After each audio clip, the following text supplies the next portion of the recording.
J'ai vu dans une église bretonne une sculpture en bois cylindrique plate, comme suspendue horizontalement sur un bénitier en pierre. J'ai voulu reproduire cette forme et donc j'ai trouvé cette artisane qui est tamisière, la seule en France. Et nous avons travaillé ensemble à partir de ces tamis très très grands hollandais qui datent de 30 ans, qui est fabriqué en hêtre. L'idée c'était de composer à l'intérieur en planches compartimentées, peindre des couleurs différentes à chaque fois. En se déplaçant en dessous, on voit la composition des couleurs changer.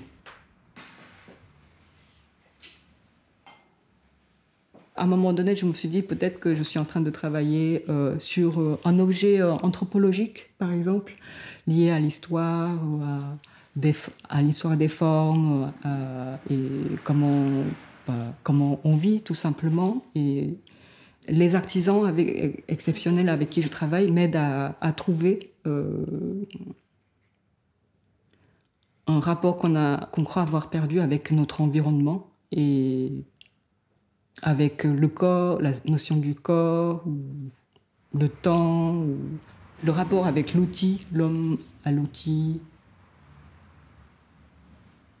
J'ai voulu un peu creuser dans ce qui était artisanat et aller chercher des gens qui ont une pratique différente, qui connaissent bien la matière et liée à une certaine coutume et de la culture orale. Pour le projet de couverture coréenne, je connaissais ces techniques depuis l'enfance. C'est une forme de couverture traditionnelle que tout le monde connaît là-bas. Si ce genre de couverture traditionnelle ne se fabrique plus, la pratique de ces artisans existe toujours, donc je suis allée les chercher, c'était très facile pour moi. Je me suis intéressée à un moment donné au moment où on commence à s'endormir en fait, où on commence à se réveiller, comme vous voulez. On ne sait pas encore si c'est le jour ou la nuit. Et j'ai pris l'objet de couverture comme un lieu où il peut se passer des choses, là où on dort. L'objet qui nous protège, j'ai essayé d'insérer dans cet endroit très particulier et intime, j'ai essayé d'insérer un récit collectif qui est le proverbe pour peut-être influencer le dormeur qui utilise cette couverture. Dans des formes géométriques et presque abstraites, en fait, il y a une sorte de compréhension sensible qui se retrouve dans plusieurs cultures différentes. C'est peut-être ça que je cherche en me baladant, en fait, un peu partout. A eso, ahí es el detalle. Porque sabiendo sacar las patitas del medio y ya sacas lo demás. J'ai trouvé ce petit village magnifique au nord de Oaxaca, au Mexique, où ils ont une langue propre parlée qui s'appelle Ixcatec, avec les vanniers, qui sont souvent les femmes. Nous avons composé des corbeilles hybrides pour évoquer ensemble avec eux des mots Ixcatec, qui est une des langues les plus menacées d'extinction. Malheureusement, il n'y a que 4 personnes qui pratiquent cette langue. Et les socles, pour moi, ça fait partie intégrante de la sculpture, puisque c'est des pieds de ces vanneries. C'est très, très graphique, comme un pied d'oiseau ou quelque chose. À chaque fois, ça peut évoquer des animaux, ou des paysages.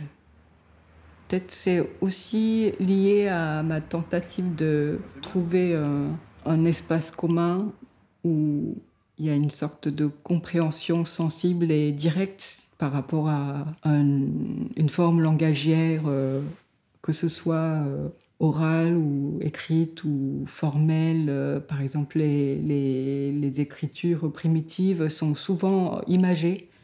C'est très très proche des dessins. Et voilà, il y a quelque chose qu'on comprend de manière intuitive.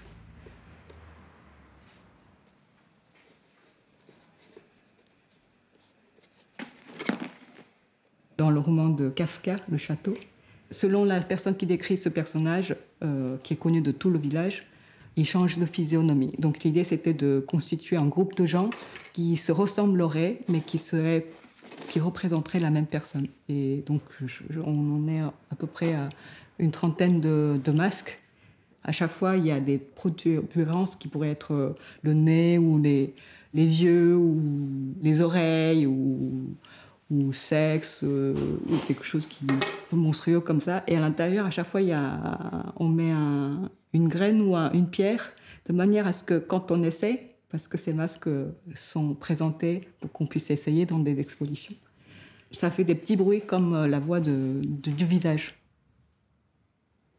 Dans les sociétés traditionnelles, un mouton, on faisait tout avec un mouton, le récipient, l'habit, vêtements, tapis.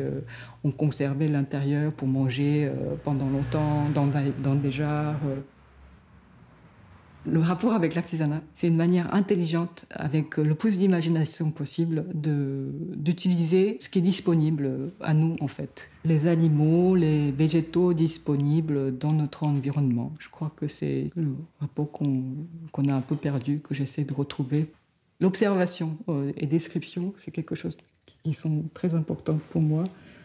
Et de comprendre des choses en observant de la nature ou... Il y a aussi des groupes de scientifiques qui travaillent pour mimer la nature, pour essayer de comprendre l'intelligence de la nature. Notre rapport au monde, à la culture en Occident, c'est voilà, l'histoire écrite par les dirigeants, voilà, c'est de dos en bas, alors que les contes, les mythes dans des peuples premiers, c'est quelque chose. Des contes commencent par une histoire individuelle, ensuite c'est raconté de personne en personne. Et pour ensuite former un imaginaire collectif. Je trouve ça très émouvant, des histoires qui viennent d'en bas, en fait.